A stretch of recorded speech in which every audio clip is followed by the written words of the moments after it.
बिस्मिल्लाहिर्रहमानिर्रहीम। मोहतरम बुजुर्गों और अज़ीज़ साथियों,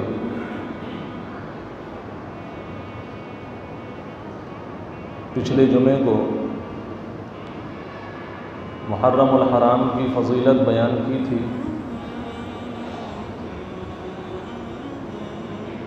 और करबला का जो वाक़या है उसकी चंद चीज़ें मैंने बयान कर दी थी और बाकी पूरा वाक़या इंशाअल्लाह आज बयान करूँगा। अल्लाह पाक उस वाक़ये से निकलने वाले नताइज और माखज़ को समझने की तौफ़ीक़ नसीब फरमाए।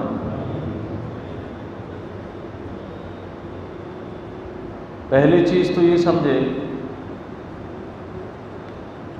कि लफ्ज़ शिया क्या चीज़ है। शिया के माना गिरोह के आते हैं, जमात के आते हैं, चाहने वालों के आते हैं। मैंने अर्ज़ किया था कि करबला का जो बैकग्राउंड है वो सिर्फ करबला पे शुरू नहीं होता है, बल्कि उससे पहली तारीख़ को हमें समझना होगा। हज़रत हुसैन रज़ियल्लाहु तआला अन्हु के वालिद मोहतरम और जलीलुल क़द्र सहाबी अमीरुल मोमिनीन हज़रत अली कर्रमल्लाहु वजह, जो सन 35 हिजरी में अमीरुल मोमिनीन मुक़र्रर हुए और सन 40 हिजरी में इब्ने मुलजिम ने नेज़ा मारकर आपको शहीद कर दिया। अब इससे भी थोड़ी सी पहले अगर आप जाते हैं तो सैयदना हज़रत उमर फ़ारूक रज़ियल्लाहु ताला अन्हु का ताल्लुक़ भी मुहर्रम से है। 27 ज़िलहिज्जा यानी जो हज का महीना होता है, 27 ज़िलहिज्जा ये हज़रत उमर फ़ारूक रज़ियल्लाहु ताला अन्हु का एक बहुत दर्दनाक दिन था। 23 हिजरी 27 ज़िलहिज्जा अबू लुअलु नाम का एक आदमी आता है और हज़रत सैयदना उमर फ़ारूक रज़ियल्लाहु ताला अन्हु के खंजर भोंक देता है। 4 दिन आप अलील चलते हैं और एक मुहर्रमुल हराम सन 24 हिजरी, आज हम जिस हिजरी में हैं वो है 1440 के बाद 1443, यानी अब से अगर आप देखते हैं तो 1400 साल पहले आपको जाना पड़ेगा। 1443 आज है और उस वक्त थी सिर्फ 24 हिजरी। पहली मुहर्रमुल हराम को हज़रत उमर फ़ारूक रज़ियल्लाहु ताला अन्हु का इंतकाल हो जाता है, आप शहीद हो जाते हैं। लिहाजा इस मुहर्रम से ताल्लुक़ किसका भी है? हज़रत उमर फ़ारूक रज़ियल्लाहु ताला अन्हु का भी है। उसके बाद आप आए, ये जो बैकग्राउंड में बता रहा था करबला का, हज़रत उस्मान गनी रज़ियल्लाहु ताला अन्हु को शहीद किया गया और शहीद करने वाले भी वो मुनाफिक बज़ाहिर अपने थे। आपकी शहादत के बाद जो मसला छिड़ा वो इस बात का था कि एक तबका सहाबा का ये कह रहा था कि सैयदना उस्मान गनी रज़ियल्लाहु ताला अन्हु को जिन जिन लोगों ने कत्ल किया है आप उन सबको तलाश करें और उन्हें सज़ा दें। ये मुतालबा था नए अमीरुल मोमिनीन हज़रत अली रज़ियल्लाहु ताला अन्हु से। ये मुतालबा करने वालों में सैयदना हज़रत आयशा रज़ियल्लाहु ताला अन्हा भी थी, हज़रत अमीरुल मोमिनीन अमीर माविया रज़ियल्लाहु ताला अन्हु भी थे, बड़े बड़े जय्यद और जलीलुल क़द्र सहाबा थे और हज़रत अली रज़ियल्लाहु ताला अन्हु की तरफ भी जय्यद सहाबा थे। अच्छा, दोनों का इख्तलाफ कोई ऐसा नहीं था कि अपनी ज़ात के लिए था। हज़रत अली रज़ियल्लाहु ताला अन्हु का ये कहना था कि भाई अभी अभी तो मैं हुकूमत पर बैठा हूँ और हज़रत उस्मान गनी रज़ियल्लाहु ताला अन्हु का दौर जो है वो फितनों का दौर था। जिन लोगों ने प्लान बना करके हज़रत उस्मान रज़ियल्लाहु ताला अन्हु पर हमला कर दिया, वो बताओ कितनी बड़ी ताकत होगी। तो पहले हुकूमत को जमा करके मुसलमानों को मुझे एक करने दो, और उसके बाद हम कातिलाने उस्मान से मिलेंगे और उन्हें सजा देंगे।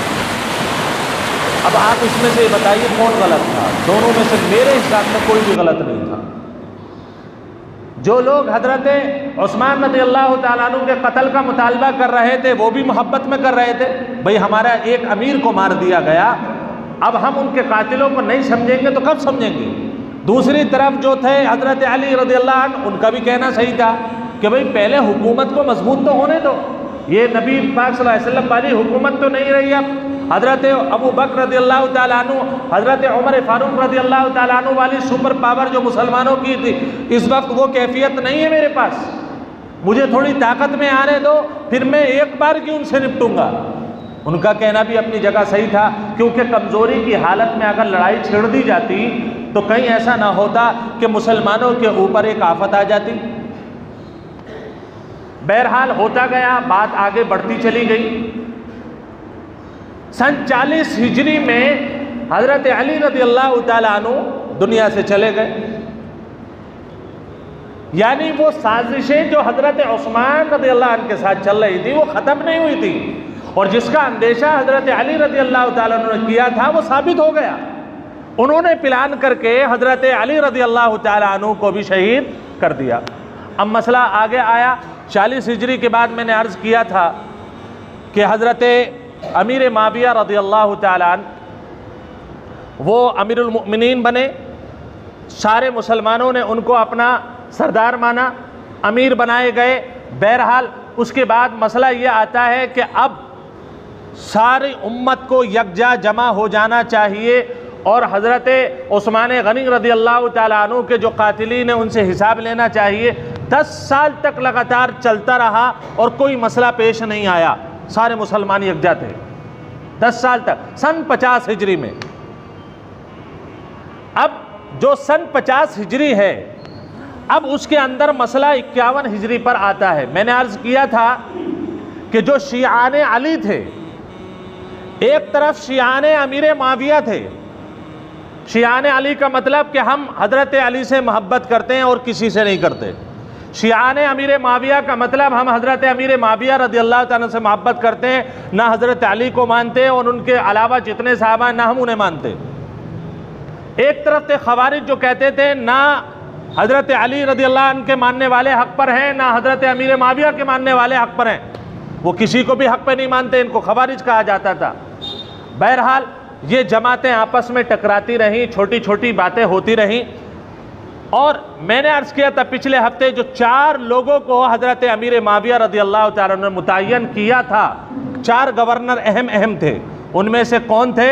सबसे पहले मक्कातुल मुकर्रमा में सईद इब्ने आस, और मदीनतुल मुनव्वरा में मरवान इब्ने हकम, कूफा के अंदर मुगीरा इब्ने शोबा, बसरा के अंदर एक नुअमान बिन बशीर नाम के एक शख्स थे, और उनसे पहले इब्ने अबी सुफियान वहाँ पर कायम रहे, ज़ियाद इब्ने अबी सुफियान। ये 4 गवर्नर अहम थे, कूफा, बसरा, मक्का, मदीना। ये 4 हुकूमतें गवर्नरों की जो सबसे बड़ी मसनद थी ये 4 थी, और चारों पर अहम लोग बैठे हुए थे।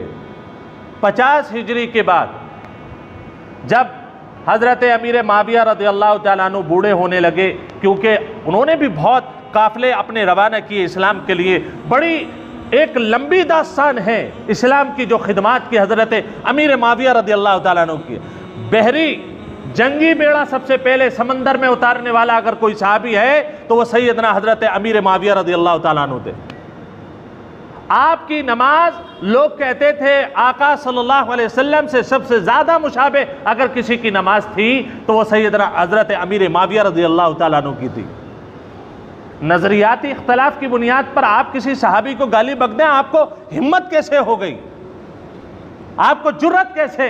जो अपनी नमाज को आका की नमाज की तरह बनाने में पूरी ज़िंदगी उसने लगा दी, आका के दीन को आगे बढ़ाने के लिए। आप देखें अफ्रीका तक और मिस्र तक दीन को पहुंचाना और इस्लामी बेड़ों को पहुंचाने वाले यही सहाबा थे, जिन्हें आज कभी जंगे सिफ़ीन के नाम पर आप गाली दे देते हैं, कभी आप जंगे जमल के नाम पर गाली दे देते हैं, कभी आप मुल्क शाम की सियासत के नाम पर गाली दे देते हैं। आपको अथॉरिटी नहीं है, आपको इजाज़त नहीं है किसी भी उस सहाबी को गाली बकने की और बुरा कहने की या उनका नाम बदतमीज़ी से लेने की, जिन्होंने अपनी पूरी ज़िंदगी आका सल्लल्लाहु अलैहि वसल्लम की तरह नमाज पढ़ने में और आका की सुन्नतों को ज़िंदा करने में लगा दी। हज़रत अमीर माविया रज़ियल्लाहु ताला अन्हु के पास कूफा के वाली आते हैं, मुगीरा इब्न शोबा, जिनका जिक्र मैंने पहले किया था। ये सन 51 हिजरी में इनका इंतकाल भी हो जाता है। इन्होंने कहा था कि आप अपने बेटे यजीद के लिए आप लोगों से वोट मांगें। अब आप बूढ़े हो रहे हैं, आपके बाद कोई ना कोई हाकिम तो चाहिए। आपने ज़ियाद बिन अबी सुफियान को बुलाया, आपने मरवान इब्न हकम को ख़त लिख करके भेजा कि आप ज़रा थोड़ी तहकीक करो, मेरा जो बेटा है ये इस लायक है या नहीं है। उन्होंने मदीने में बात चलाई, सहाबा से बात चलाई। उन सहाबियों में कौन कौन थे जिनसे पूछा कि यजीद की इमारत पर और यजीद के अमीरुल मोमिनीन होने पर आप मुत्तफिक हो या नहीं? अगर मुत्तफिक हो तो उनकी बायत कर लो, आज से आपका हाकिम यजीद है। ये बात इनफरादी तौर पर सबसे पूछी गई, बहुत सारे लोगों ने हाँ की, 10 पर जो है बैत की, लेकिन उनमें 4 सहाबा वो थे, उन्होंने पहली फुर्सत में ये कहा कि हमें यजीद की हुकूमत तस्लीम नहीं है। मरवान इब्ने हकम ने जब ये पूछा तो सबसे पहले हज़रत हुसैन रज़ियल्लाहु ताला अन्हु ने कहा कि मैं अभी जवाब नहीं दूंगा, मुझे थोड़ा टाइम चाहिए। हज़रत अब्दुल्ला बिन ज़ुबैर एक सहाबी हैं, उनसे पूछा, उन्होंने कहा मुझे 1 दिन का टाइम दीजिए। एक दूसरे सहाबी हज़रत अब्दुल्ला इब्ने अब्बास रज़ियल्लाहु ताला अन्हु, उनसे कहा हज़रत अब्दुल्ला बिन उमर। ये 4 सहाबी हैं। इन्होंने रात का मौका देखा और ये देखा ये तो सुपर पावर है इस वक्त। भाई अगर किसी भी इलाके में, स्टेट में जो सेंट्रल गवर्नमेंट है उसी का आदमी अगर चीफ मिनिस्टर हो तो पावर तो बनती है ना। मरवान इब्ने हकम जो उस वक्त लीडर थे, जो उस वक्त आप कह लीजिए उस चीफ मिनिस्टर थे उस इलाके के, वो हज़रत अमीर माविया रज़ियल्लाहु ताला अन्हु के हुक्म पर थे। लिहाजा उन्होंने किया क्या, उन्होंने हर एक से कहा कि आप बायत करो। ये चारों के चारों मदीना छोड़कर के रात में मक्के चले गए। इन्होंने कहा कि हमें यजीद की हुकूमत तस्लीम नहीं है। अच्छा साहब, यजीद की आपको हुकूमत तस्लीम नहीं है, कोई बात नहीं है। 1 साल के बाद हज़रत अमीर माविया रज़ियल्लाहु ताला अन्हु हज पर आए। पहले मदीनतुल मुनव्वरा में आए, उसके बाद मक्कतुल मुकर्रमा गए। बहरहाल मदीने में आकर के आपने लोगों से फिर पूछा कि भाई मेरे बेटे की हुकूमत किसे किसे तस्लीम है। एक बड़ा तबका था जिन्होंने कहा कि हमें तस्लीम है। उसके बाद फिर हज़रत हुसैन रज़ियल्लाहु ताला अन्हु के बाद फिर पास ये बात आई, आपने कहा हमें तस्लीम नहीं है, जवाब नहीं दिया। रात को फिर ये चारों सहाबा मक्कतुल मुकर्रमा रवाना हो गए। पता चल गया हज़रत अमीर माविया रज़ियल्लाहु ताला अन्हु को ये लोग हमारे बारे में और ख़ास तौर पर यजीद के बारे में हुकूमत तस्लीम नहीं करते। हालांकि ये 4 लोग वो थे जो हज़रत अमीर माविया को अमीरुल मोमिनीन मानते थे। अगर इन्हें हज़रत अमीर माविया रज़ियल्लाहु ताला अन्हु से बगावत होती तो ये साफ अल्फाज में ये कहते जिस वक्त जवान थे कि हमें हज़रत अमीर माविया की हुकूमत तस्लीम नहीं है। मसला हज़रत अमीर माविया रज़ियल्लाहु ताला अन्हु से हुकूमत का नहीं था। हमारे बाज़ नौजवान इस मामले में फिसले हुए हैं। वो ये समझते हैं कि शायद हज़रत हुसैन रज़ियल्लाहु ताला अन्हु की दुश्मनी हज़रत अमीर माविया रज़ियल्लाहु ताला अन्हु से थी।